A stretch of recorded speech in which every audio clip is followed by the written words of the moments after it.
Hi, my name is Szymon Radzimierski. I am 13 years old and today I would like to discuss the threats and dangers that civilization has thrown upon the earth. Recently we have all been witnessing the heartbreaking scenes in Australia. Thousands of people have been forced to flee their homes and the shocking number of 1 billion animals died in these terrifying bushfires. Many of them were endangered species such as koalas, and I think we can all agree this is horrible. But who's to blame? Was that an ecological disaster?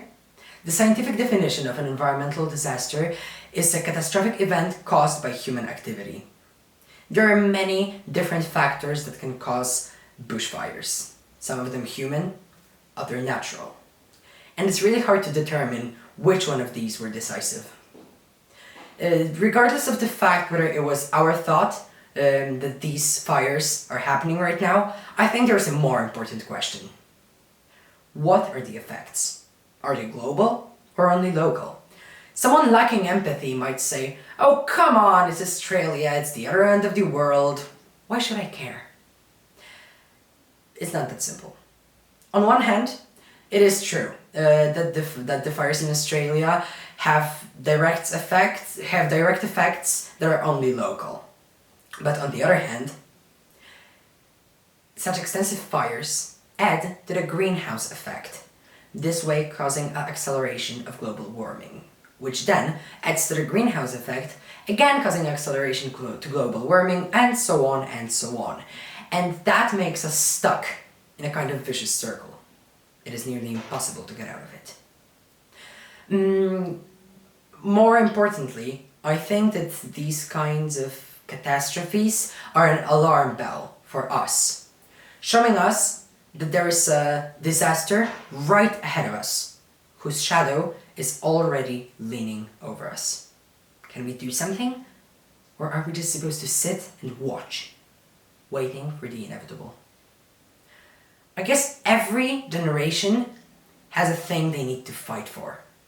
But for us to be successful, we need to follow some rules. Only if we fight in unison and do our best can we change anything. We should start with really small steps, such as saving water, saving energy, reusing plastic, recycling trash. But when we are ready, we should take the next step. We can join activist groups, focusing on different goals. Some of them put pressure on politicians, others try to educate people. It is really important that we at least try. Many people tell me it's easier said than done, but it is possible. 2 years ago, having seen the terrifying fires in Borneo with my own eyes, when I saw the devastating effects of deforestation, I decided to take the first step. I contacted a local NGO in Indonesia, and together we organized an event for indigenous children. They were told by volunteers about the different effects of burning the jungle, and how it is important to save the animals that are living in it. Well, after all, the jungle is called the green lungs of the earth. Year by year, I got more involved. I attend climate strikes. I recently joined Extinction Rebellion, a group of people, activists, that are trying to gain people's and politicians' attention. And why do we do that? We started this organization in fear of the 6th extinction that we might die in. Again, many people keep on telling me that I'm just a child, that I can't do anything, that I'm just a drop in the ocean. And then I tell them a favorite quote of mine from a great movie, The Cloud Atlas.